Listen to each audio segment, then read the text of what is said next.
It's Wednesday. Grab your goat, grab a drink, grab some popcorn because it is time for the Witches Movie Coven. Yay! I keep waiting for my live studio audience. I am Patti Negri. I am one of your hosts. We have the beautiful Heather Greene. We have the handsome Richard-Lael Lillard. We have the beautiful and a little bit sniffly Courtney Buckley. We have Jason Mankey in the others and the ethers and the other worlds, and we were hoping he is going to show up. He did a fine job of being me last week, Patti Negri, when I was down way under. I'm going to let everybody introduce ourselves first and save it. So again, I'm Patti Negri. You probably know me from the Witches Movie Coven is here. From, hi, what is the name of my show again? The Witching Hour with Patti Negri. Or my many, many appearances on Ghost Adventures or working with the Ghost Finders. Or my penchant for goats and Barbies. Who are you, Heather Greene? I have a penchant for dolls, similar to you. But besides that, I am an author. I wrote Lights, Camera, Witchcraft about movies with witches in American cinema. There's the cover. Thank you, Courtney. And I am also an acquisitions editor at Llewellyn and a journalist that covers witchcraft and occult topics in the mainstream media. So I do a lot of things, all these things. Richard-Lael. Hello, I am Richard-Lael. I do a lot of things. Richard-Lael is one name, not two. If I were just Richard, I would be. Anyway, I am known as the Gentleman Psychic. I'm here in New Orleans. I am working on a few things that are hush hush. Also, I just did the foreword for Magic at the Crossroads through Llewellyn Publishing. Thank you, Heather Greene. Jason is psychically telling us that he is in the waiting room, but we haven't seen him yet. We are all very psychic, and we got the message. Courtney, how are you? That's me. I'm not great. I am sick, so I don't know how long I'll last here, but you guys may know me as Ghostbait on Scared and Alone. You may see me around Salem doing tours, or, just Disney, because I can't get enough. That's where I was last weekend. Yay, congrats. All right, and he's here. Jason, just introduce yourself. I've somehow psychically beamed into the show. I'm wearing this hat for Heather Greene because I know how much she loves Yule things before Thanksgiving. I write witchcraft books. And like Courtney, I'm also sick. So, woo! Woo! All right, so you got a sick coven tonight. Thank God germs do not go through, or gods, or goddess says that germs do not go through computers. Oh, and we were talking about where we're going. Anybody in the Dallas area, I will be there all weekend doing workshops, seances, private sessions. If you go to Miracles of Joy in Louisville, I'd love to see you. It's a real nice, intimate thing I do twice a year. So join us there. And then I'm going to come home and sleep. So anyway, we are doing the movie She Will today. And before we go there, since we don't know how long Courtney's going to last, Courtney, do you want to give us your movie quote before we go into Richard-Lael's explanation and Heather's explanation? Let me pull it up here. I feel like I only have one, and I feel like it sums up the movie perfectly, so that with no spoilers and no explanation, you can hear the quote from the movie and know exactly what you're getting yourself into. So the quote was, "Charming, scout camp with a touch of Guantanamo." Best quote in the movie. That was a good quote. All right, so Richard-Lael, do you want to explain this movie to us in your I would be way? absolutely delighted. So here's the story about a lady who was raising up three very lovely girls. No, that's wrong movie. No, you're right. So the story is about Norma Desmond, who leaves her Sunset Boulevard mansion for Scotland, where she meets the neighbors from Rosemary's Baby. And of course, they're only three-dimensional characters, but they're like throwaway characters. You get really invested, and Rupert Everett's character is really sort of camp, like almost too camp. But anyway, she goes to Scotland to recover from her surgery. And while there, she realizes that, they were supposed to have, I was supposed to have a private recovery, but she goes to this place. Everyone knows her automatically. And so she tries to get away, but the person who works there, but you never know who she is because she's sort of, again, a throwaway character. And they try to pack so much in this film. Anyway, so she says, go for the night and maybe tell Courtney Buckley you will feel better.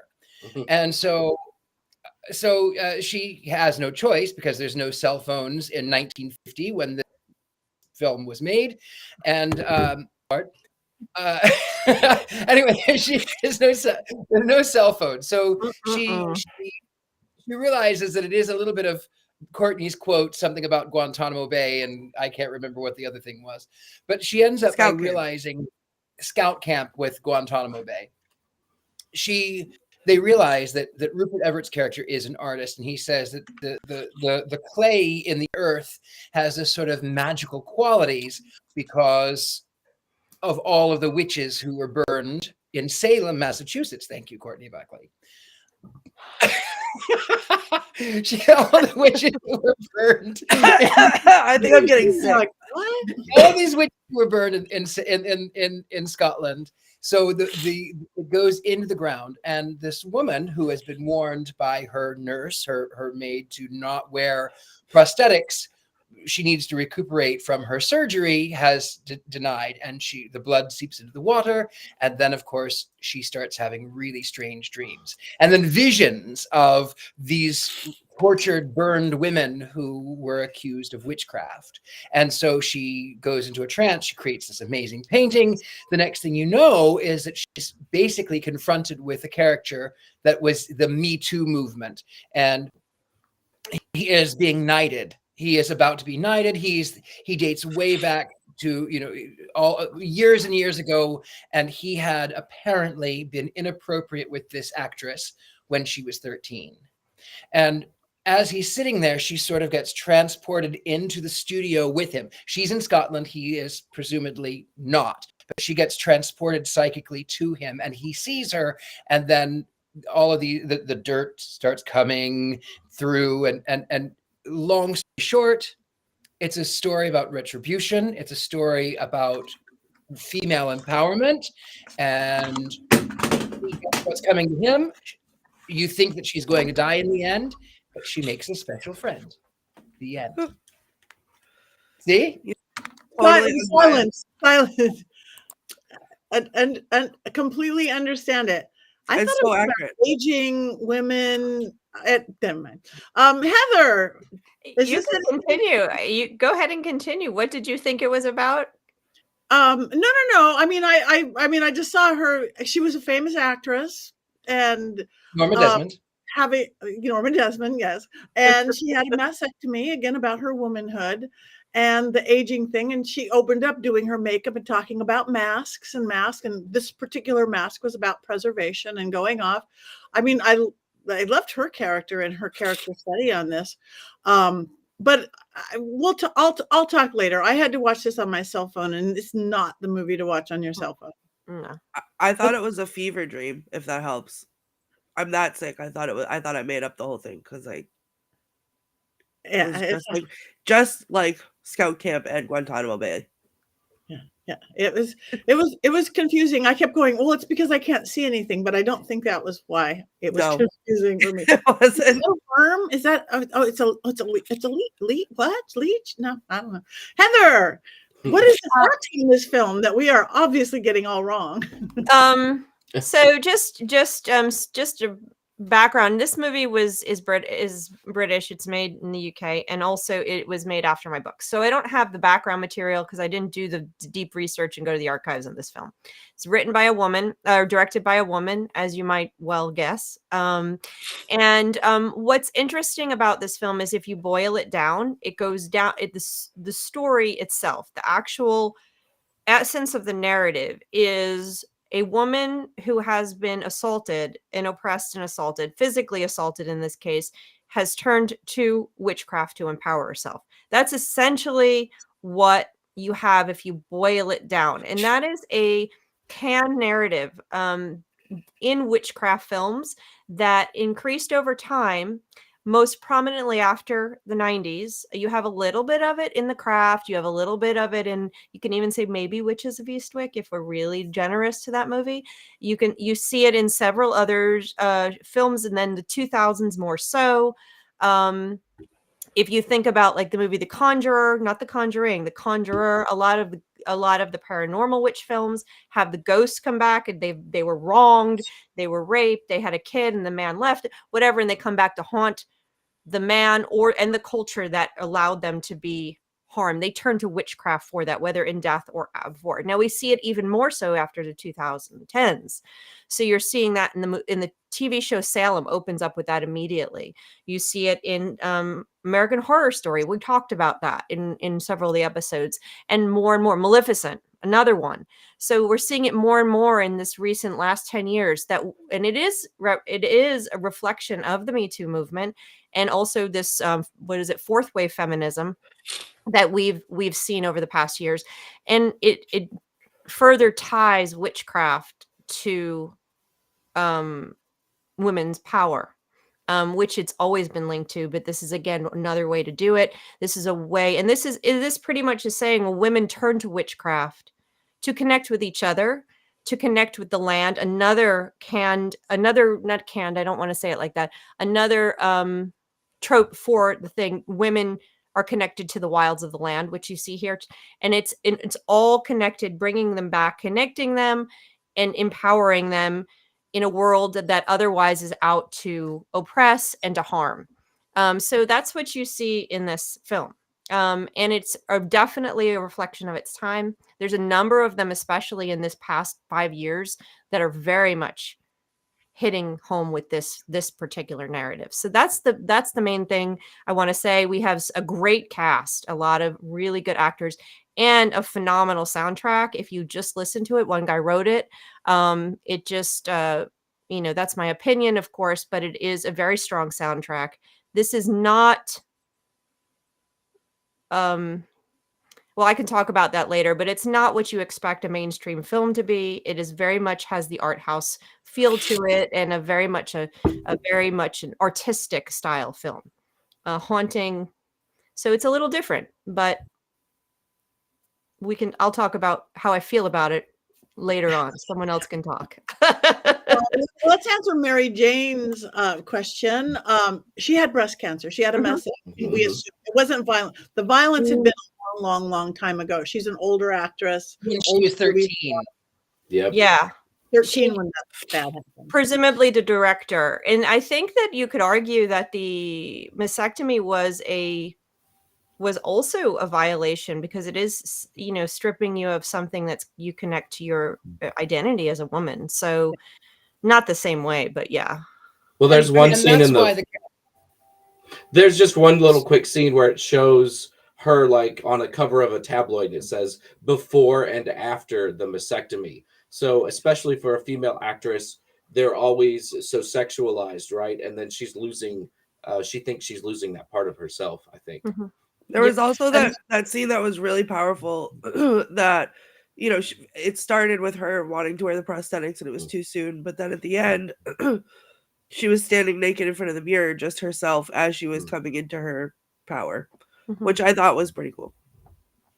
Yeah. I was just about to say that, Courtney, but I should also tell Lisa, no, it's not actually Norma Desmond, character of the Norma Desmond. She's not Norma Desmond on Sunset Boulevard in 1950. That was what I was alluding to.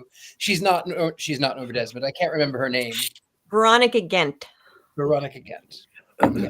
But she's Alice Krige. Alice Krige. Yeah. And she is incomparable. Her acting skills are. She was the one who played the witch. Also, I have to say that she has been scaring me to death since I was 2. And I have a funny story about her, and that is the 1982 televised version Ghost Story. And for those of you who haven't seen it, I'm not going to go into a long detail, but she's this woman who is in the summer place, like she's just staying there for a little while, and she runs into all of these old stars from the, you know, they're the 80s, but they're in their 80s in the 80s. But when they were when they were kids, they ended up by killing this woman accidentally, and then she comes back and haunts them. And I was so terrified. I was 2 years old. I was 2, and I saw this ghost story. But I don't want to. I don't want to die. I don't want to be buried. I don't want to be buried. And my mother said, "Don't worry, honey. If you die now, they kill you first. They take out all your blood." So. So yes, this woman has been scaring me since I was 2 years old, way back in 1982. Wow. She was also the lady in the movie we watched, Gretel and Hansel. And Yeah. she's the board queen. She's the board queen in Star Trek, which if you've ever watched the first true Next Generation movie, she's unsettling in that because she's a creepy board queen, and yet she's still like smoking hot as a creepy board queen. And it gave me a lot of problems when I was in my teenage years. A lot of problems. Probably not over them yet. And this one woman, how much she's affected everybody, you know. Yeah. There's Norma Desmond. Let's just be clear. That's Sunset Boulevard. That is a totally different movie and different actress. That's not the same thing. That's so funny. That's awesome. In the beginning, she was so Sunset Boulevard. In the beginning, She was. Absolutely. I think that, yes, I agree completely. I understood that reference immediately when you said it. I laughed. Like, yep, that's who she and was. you have to admit too, the people at the retreat were so the neighbors in Rosemary's Baby. Completely. Yes. Yeah. Yes. Except they weren't witches. Well, they weren't witches, but they did witchy things. Like there was that one who was chant, like whatever that was.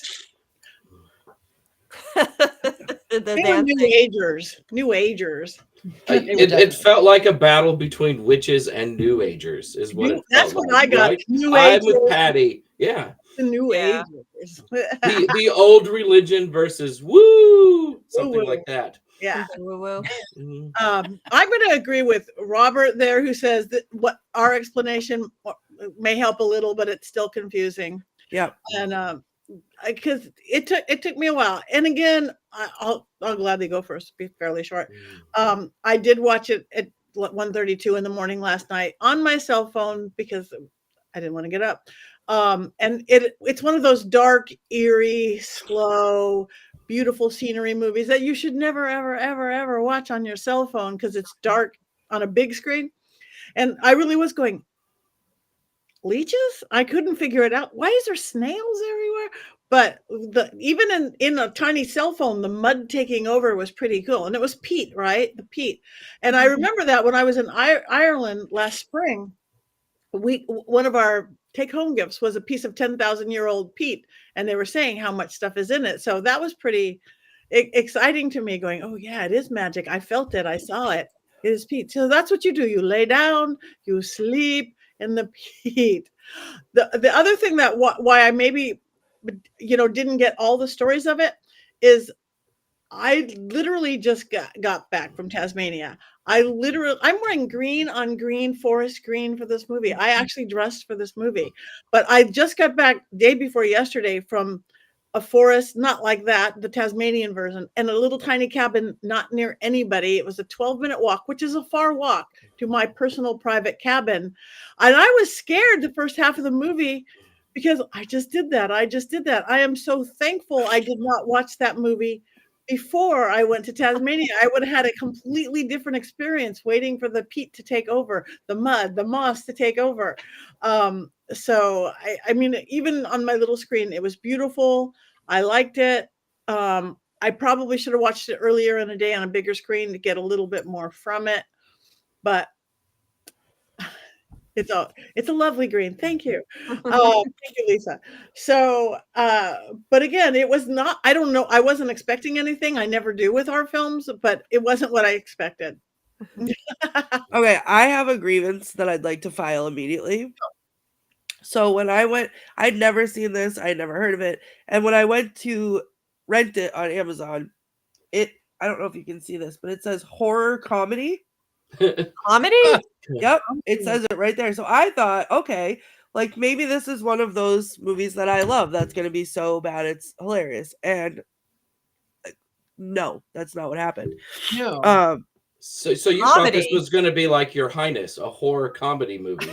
Yes, exactly, actually. And I feel like there was a lot of things that I did like about it. I think the forest was my favorite character because the scenery was really beautiful. And I really, really actually liked the idea of the history being in the ground, in the peat. And the scene where she paints with the mud or with the peat was like incredible, I thought.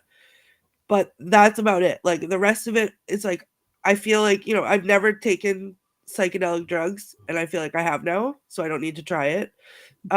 Why there was snails fornicating is beyond me. Like it was so trippy and weird and like not in a way that made it enjoyable for me.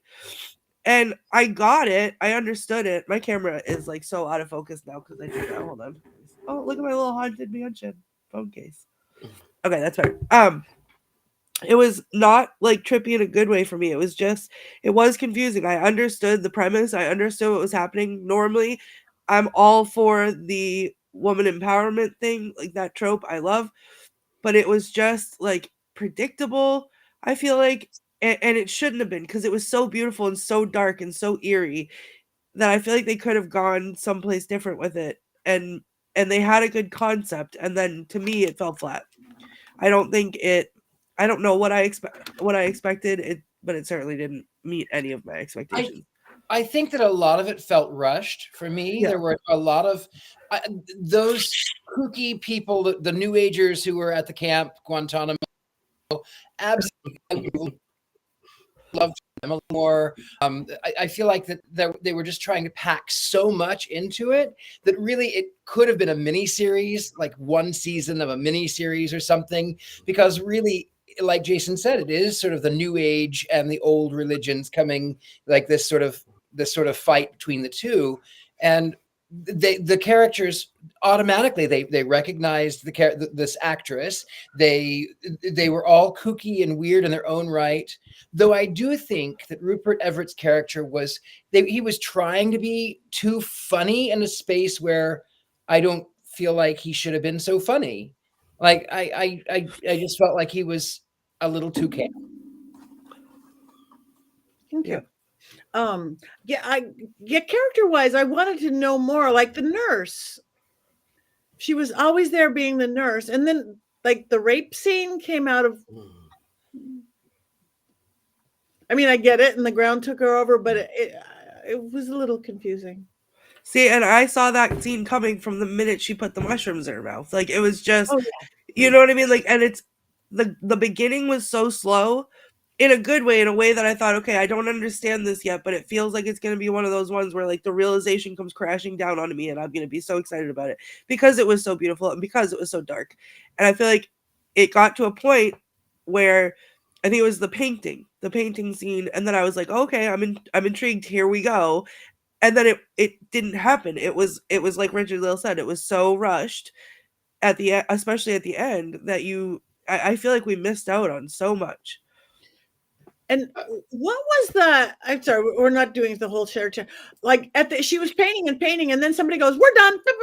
What was that to show that they didn't really care about what they were doing, the art of the place? Because, like, okay, you're being artist now. We're done. It's 2:00. So that was Joel's schedule. I feel like I watched an entirely different movie from some of you. I feel like I'm usually like the least perceptive movie watcher in the world. There's my girl. And then I felt like I got this. I mean, there's the witches who were burned on that ground and they become a part of the ground. And because she is oppressed, the actress, the witches reach out from 200 years ago and they form a bond so that she can be empowered and she can get the revenge on the person who really stole a part of her life. I thought it was great. I love that idea of witches from hundreds of years ago embracing witches of today, or people who are going to be witches by the time the movie is over. And there's something in the movie about like they used to mine charcoal there in that ground. And that's important. And that's important because the charcoal then is the burning of the witches becomes a part of the land, like the charcoal that was already on the ground. They become indistinguishable from each other. I love the term witch feathers. Yeah. I watched that movie too, Jason. It just wasn't very good. I'm gonna have to agree with Jason on this one. And I watched a very powerful movie. There were instances where she uses visuals as symbolic representations that push the boundaries. Some of them could have been pulled back a little bit in some places, I think. But again, this moves more towards art house film than it does to mainstream. So you get a little bit more of that. And some of it works, some of it was a little pushed, but mostly I didn't think this was rushed at all, because I think the focus was the inner process of the actress and her relationship with her nurse, and that's all. And everybody else were just mirrors bouncing off of the process. I think the other guests were there just as decoration to represent the real world, more oppression, more superficiality, more people who don't really care about anything. They're just there. The one woman just dances the whole time, new agey, whatever we want to call her. The artist is just ridiculous. The several of the men make sexist comments. The women just don't seem to be together. I mean, it's like reality sits there very close, looming. And then you have this gorgeous forest, which definitely is a character, and it's really about her process. So so it just moves through. And the one thing about this film that when I watched it the first time, Devin Hunter, if you don't know him, podcaster, author, he brought it up to me, and we talked about it on one of his podcasts, is that it reminds me of the work I did in feminist film theory and feminist studies. It really reflects something that's very different. And I don't want to gender things that don't mean to be gendered, but this movie is not told in a linear fashion. There is a linear, it's not told with words and dialogue in a typical linear fashion, this story. We do have a linear story. We have a little bit of one, of course, but this movie is told with sound and memory and feeling and imagery. And if you link that concept to what we know of witchcraft, again, I don't want to gender things, but in this case, I'm going to do it. Usually those kind of things, visual imagery and memory, we link to the elements of water, for example, which are typically in traditional witchcraft feminine. We also typically in feminist film theory will link linear storytelling to masculine. And we also think about linear storytelling being focused on dialogue and action driven. Of course, if you tie those to the witchcraft elements that we know, those are going to be fire and air. Okay. Those are going to be masculine elements. So this story is very much reflective of the feminine experience that she has as the actress. It is about, we are able to, the way they told the story linearly, we're able to actually experience what she's experienced. At least that's what that's what the director's going for. Maybe for some people, they don't get into it. You're unable to dive into that, but that's what she's going for. And so that is what this film is. And that, in my mind, it was a beautiful experiment, and it was beautifully done. Did it hit the mark every time, every moment of the film? Probably not, but I was there. And by the end, when she's in the car and she's standing there with the dude across the thing in the black and white, what a gorgeous shot when he's lying on that ground with the blood. Gorgeous shot. When that's there, I'm like, you go, girl. She will. She will. See, I don't think I mean, I appreciate everything that you like. It was beautiful, and there was a lot of really powerful moments in it. And I wonder if that's really what it is for me. Like, so as someone who experienced something similar at a similar age as the main character, the revenge was not good enough for me. And I wonder if that, or there wasn't enough time spent on that for me, thinking that that's where that's where we were going with it. So you see it taking its revenge almost on with the rape scene in the forest and whatever. And okay, now we know where this is going, and it wasn't big enough, and it wasn't revengey enough, I guess, for me. It was unsatisfying, that part. And I don't know if maybe that's what took me out of it, but it just didn't feel resolved. Like I wanted it to. I saw where it was supposed to, but I didn't feel that way. And I think part of it also, if we were to tie this to the witch, I think the fact that she didn't die at the end and she sits there with her red on. Now she's wearing red, not white anymore. She's got that power color on, which is why I wear my red today. And she sits there now with this daughter who she adopts, essentially finally warms to her. She, at the very end, she is now living deliciously. She is now magical. She is now, and that's the ultimate revenge because she's free of him. So yeah, I mean, I get it, Courtney. Everybody has their own, they bring their own thing to a movie like this, especially one that's so dependent on personal reflection and personal artistic, interaction with the art part of this. I have to say, I did actually, even though I thought it was slow in spaces, I did actually thoroughly enjoy it. Where I feel like that perhaps the punishment at the end for, I can never remember his name from Clockwork Orange. Malcolm McDowell. Yeah, Malcolm McDowell. Herman Desmond. Yeah.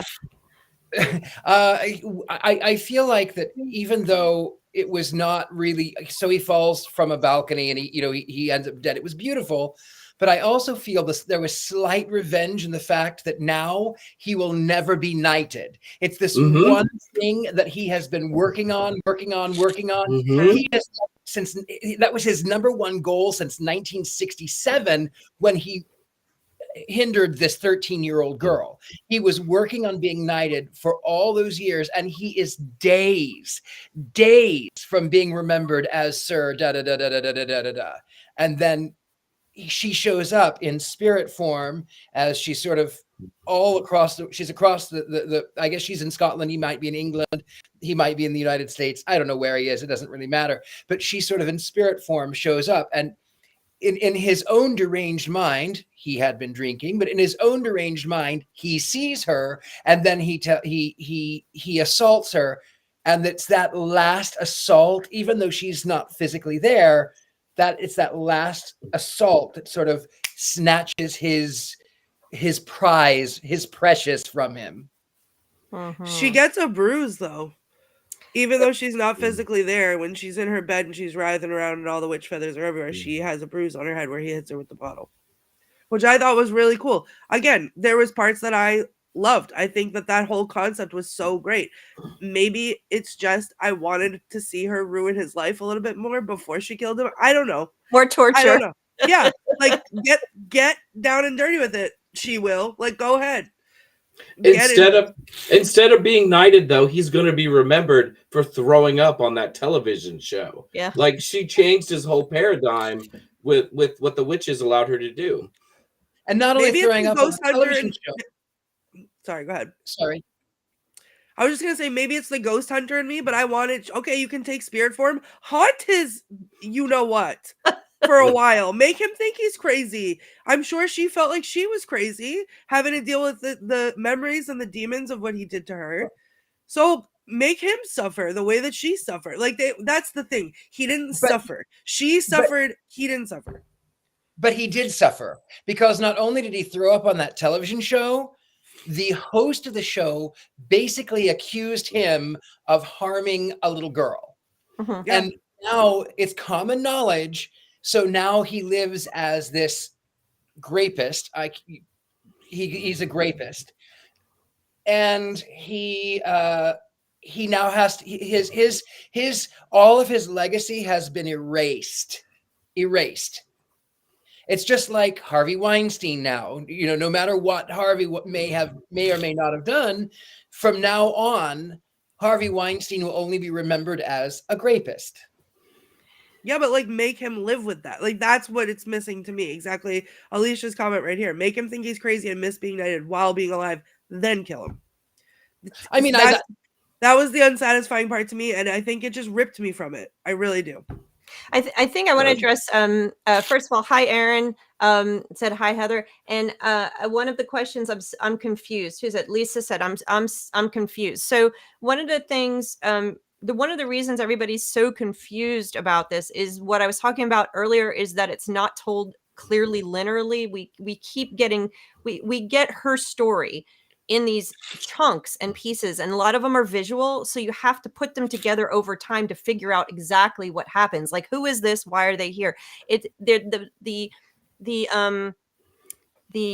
piece, that sort of, it's put together almost like a memory or a dream, and we're kind of in that, and so it takes a while to get that, and that's why I think a lot of people are confused. But the basic story is there's a woman who is abused as a 13-year-old actress when she gets her stardom, and then lives with that. And this is where she, at the end of her life, or later in her life, I don't want to say at the end of her life, goes to this retreat and reconnects with witches through the land, through the forest, and gets revenge. I mean, that's sort of what you're looking at, but there's so much more to it. But it's not told in a very clear format. It's told almost like dreams in parts, and we have to figure it out. That's why everyone is so confused, I think.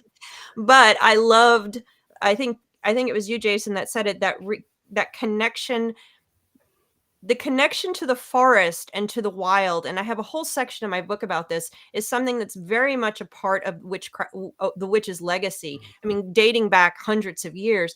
In a lot of cases, the wild is seen as the place of the devil, like we saw in The Witch. It's the evil place. It's the place you don't want to go to, because that's where the magic is. That's where the unknown is. It's not controlled. It's not ordered. In a lot of movies, we see that as dangerous. Horror movies especially. In this case, it's dangerous, but it's actually comfort. That's where you get saved, which we see that as an interesting part of The Witch as well. It's dangerous, but then she goes into it, and there's the witch. So I think that in this case, you see a different aspect of this wild, and a lot of the imagery she puts up, the spider and all these bizarre natural images, are supposed to increase that tension and also show that nature and the connection to it, which is gorgeous. It's new and fresh. So beautiful. And I don't want anybody to think because I was confused at times I didn't love it. I absolutely loved it, even on my small screen. I loved confused. I loved the fear that I took it to pointed to something in my life. And to your point, Heather, when you were saying what they always say, the forest is people make it evil. To me, whatever the they are, anything that's powerful, they like to tell us is evil because it's powerful. It could be evil. It could be controllable. It's doable.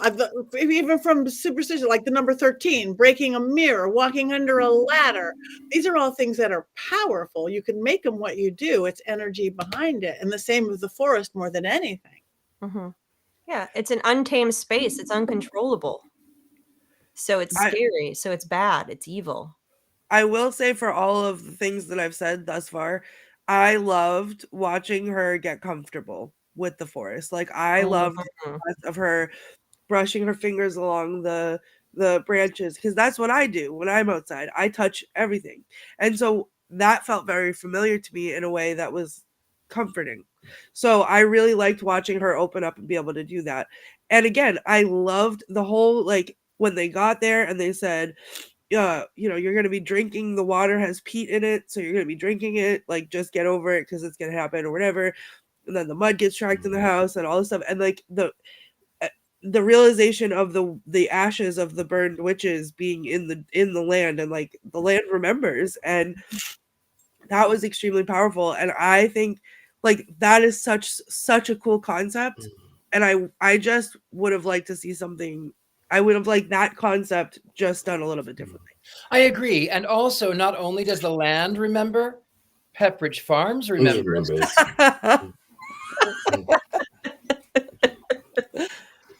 You have such a beautiful, interesting brain, Richard-Lael. Little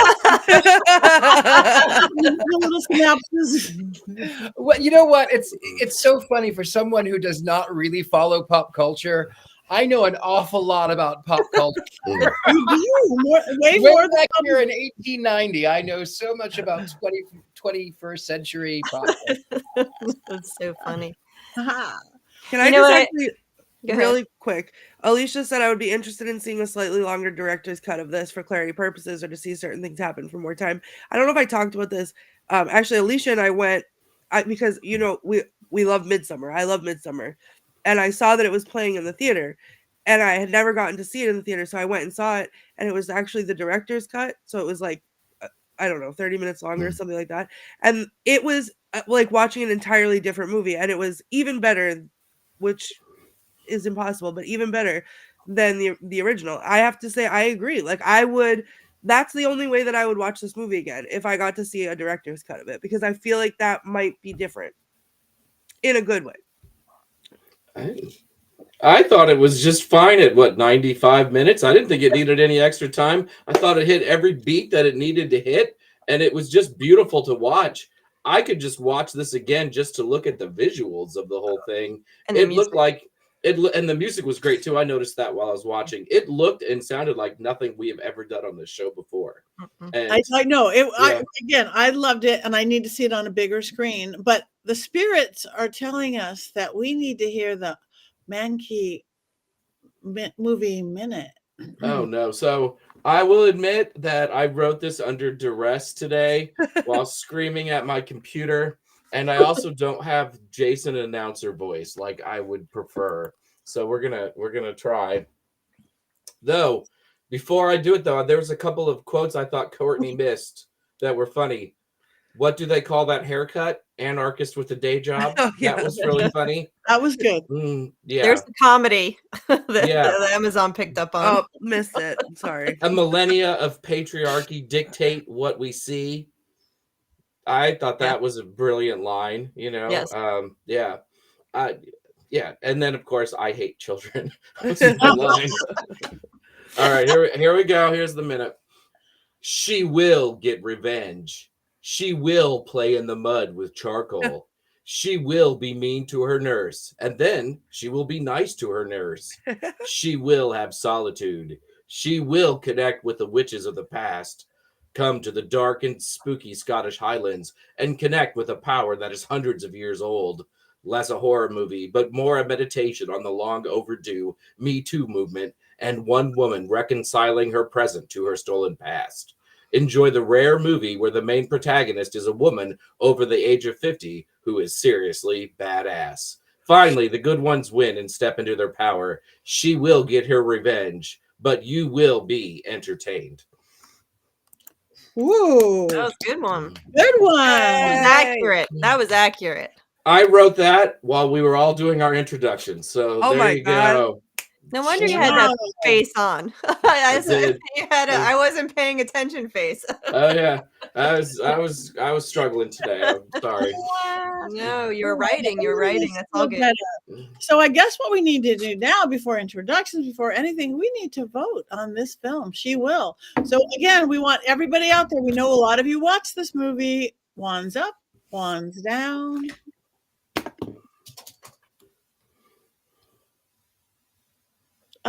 Up. Halfway for Courtney, 4/5 for Richard-Lael. Mm. All right. Well, the ups win. Let's see you guys out there. This is pure talent. Wands up. A thumbs up. I guess that's wands up. Wands neutral for concept of pretty. Okay, that's good. Anybody else? Oh, there's more of you out there. I know it. Robert, have you voted yet? Did we lose him? He fell asleep. Oh, he's there. Okay. Wands Up. neutral. Oh, I see you, Robert. Robert, I see you're you, hurting me. I know. Yeah. Neutral. Okay, there we go.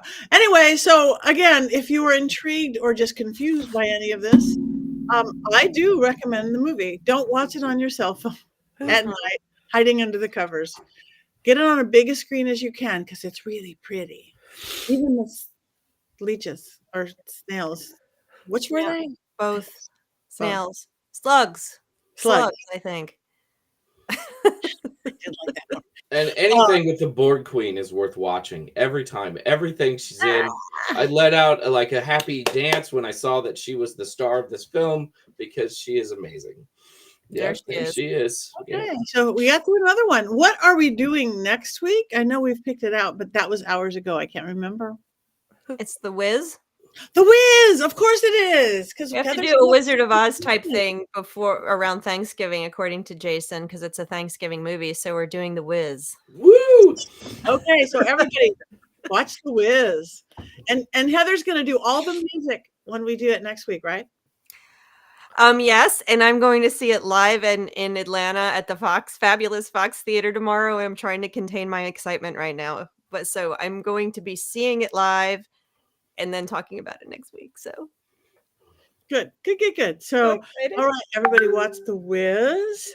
Now we actually have more time than we usually do now, which is interesting that this one took less time. So what do you guys want to talk about? Well, we could talk more about Ghost Story because again, I thought it was 1982, but it was Mary Jane said it was 1981, and I'm going to tell you, I was 1 year old in 1981, and that miniseries scared me to death. Not the ghost, not the fact that the old men got plunged into ice. It was the fact that they were buried alive, which was such a Victorian thing to be scared of. But the practical effects of when the ghost is in the high rise and she turns and then her face falls off, it was 1981 and they used a skeleton and then with jello with strings so that when the camera was on it, all of the flesh would fall off. But it was jello. And is that Alice Kriege? Is that Alice Kriege, that character that, because I didn't see that movie. Was that her? She played the ghost. In the story, she's gone to this sort of remote summer place, and it's in this lovely old Victorian. It's about 1925, and there are three suitors who are old stars. I can't remember. I can't remember now who they are, but old stars from the 30s. But they play these old men who are telling these ghost stories. And then it cuts back to 1925 when they were children, when young boys, and they were all after this one girl. And as they're fighting over her, she gets in the middle to try to stop the fight, and she hits her head on the mantle, and they think she's dead. They put her in the back of her car and roll it into the lake. And just as the car is going into the lake, her hand comes up and goes down the glass, and so. Years later, these old men are gathering and they're telling ghost stories. They gather every year, they tell ghost stories. And it starts happening that the first one is coming home and she jumps out of the lake and she scares out of, he's coming over a bridge and she jumps out and scares him and he falls in and drowns. And then the last one I remember, he goes back to the old house and she comes down the stairs in a wedding dress. And when she turns, she has half a rotten face. That's only it's makeup. But then all of the old men are dead. And then it cuts to now it is the present day, 1981. And this once remote little town is now this major major city central with high rises and modern day buildings.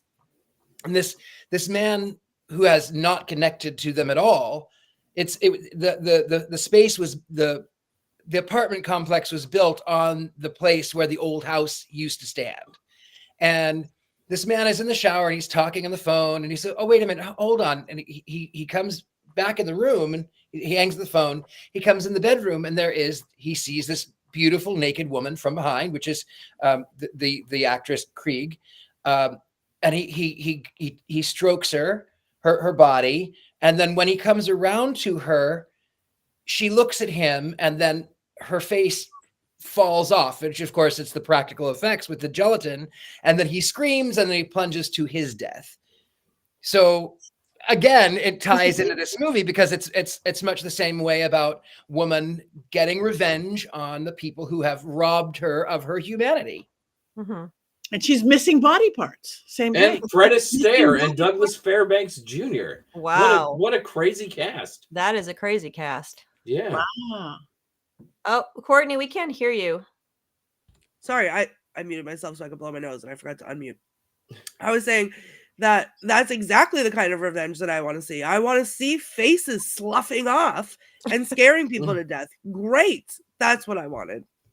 Note to Ghost self, Story is really don't good. You upset Courtney. Note to self, don't upset Courtney. I'm just putting that down right now. I'm never turning my light off on Courtney ever again on the show. Really smart, Jason. Good move. Okay. Well, before we do little introductions, we do want to remind everybody to go to Mystery Control. Mystery Control. So you could have Richard-Lael pillows. You could have Patty's Power Panties. You could have Bro Witch shoes. You could have T-shirts. You could have hoodies. You could have yoga wear. You could have cookie up, down, and sideways. You could have a goat and popcorn.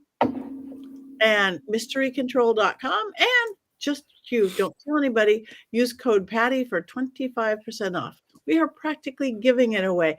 You are the best, Courtney. You have Heather's book at hand always. You have Richard's underwear at always. Yes, it is Richard-Lael's underwear. I didn't mean to say Richard. I didn't. That's okay. It's fine. I forgive you. Not everyone is perfect. Not everyone can be Jason Mankey. Oh, thank you. Oh. I never do that. For the record, I also have a stack of Jason's books. They're just over there out of reach. I think about it every time, but I've already sat down when I think about There's too many of them. There's too many. Stack, and they're inscripted so beautifully, and I love them. But they're just out of reach. And ADHD, I don't remember until I go to reach for it, and I can't reach it. So okay, so I'll work on that. So let's talk about, again, anything everybody has coming up. We also, even though we're going to see each other before Thanksgiving, does anybody have any good Thanksgiving or People Day or whatever we're calling it now? I do, and it's very fitting. My Thanksgiving tradition was actually, I agree with Jason that Wizard of Oz is a Thanksgiving movie, because my very best Thanksgiving, the only one I ever remember liked from when I was a kid, was when my mom surprised us and took us to see Wizard of Oz at the theater after dinner. And I love a cinematic adventure. So my son and I, when this happened, when we became our own little family, decided neither one of us likes Thanksgiving dinner. We don't like the obligation of having to sit through a Thanksgiving dinner. So we nixed the Thanksgiving dinner altogether, and our tradition is to go to the movies. And this year, very exciting, it's his first year of watching rated R horror movies, and coming out just in time for Thanksgiving is Thanksgiving, a slasher movie. So we will be going to see that. That's hysterical. Thanksgiving is my favorite holiday, so I'll be cooking a giant meal for my friends. I think we have 4 people coming over, so it'll be 6 of us. Very, very excited. I've already started doing my pre-prep, and I brought up my Christmas dinosaur today and put him on the porch. His name is Reggie, and my Christmas llama, her name is Sparkles. So they're there. I'm ready. I was getting a holiday envy from you guys on our little chat room, all you guys with your holiday decorations. I just took down my skeleton from Halloween like yesterday. Well, I'm going to say too, though, that I have all of my Christmas decorations up, which are none because I do not celebrate Xmas. And I don't put mine up until the weekend after Thanksgiving. I refuse. I like this nice quiet period, and we just finished our Samhain and took down all of that. We like to leave the gourds, the decorative gourds out and all of that, and let that have its time.